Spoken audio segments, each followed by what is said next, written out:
The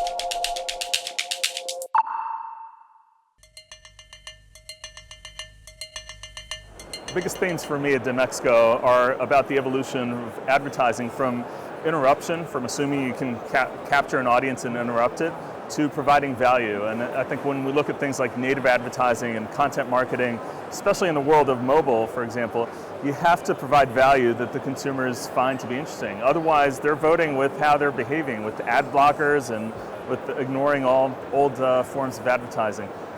Yeah, ad blocking is going to have tremendous damage on the publishing industry. Now, when you have sites where 30, 40, sometimes 50% of the audience is showing up with an ad blocker, it's basically you're giving your product without half of the people paying for it. So it's going to have tremendous damage. I think in the long term, the way the industry should handle this is treat this as a disciplining factor. I think ad blockers are really a vote of consumers saying you've mistreated us, you've abused the trust that we have in coming to your site by tracking us and being very intrusive with advertising. And so I think the way for publishers, for example, to deal with this is to think, how do we create value for the consumer with every pixel we put on the page? And if this is not creating value for the consumer, it shouldn't be on there. And I think over time that'll fix itself and be a good disciplining factor for the industry. I think you need to be transparent about what you're doing. You can't get overly descriptive about everything that's going on just because the page will become impractical. So I think it's more about being respectful of the user, thinking about, is this creating real value for the consumer or not?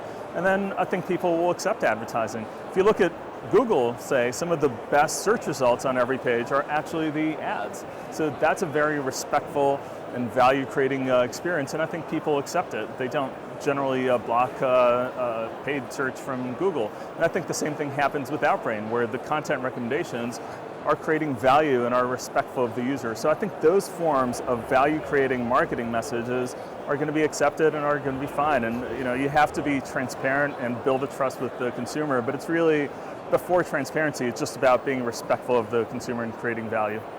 So I always tend to assume, right or not, but I tend to assume the consumer is actually smart and they understand more than we assume they do.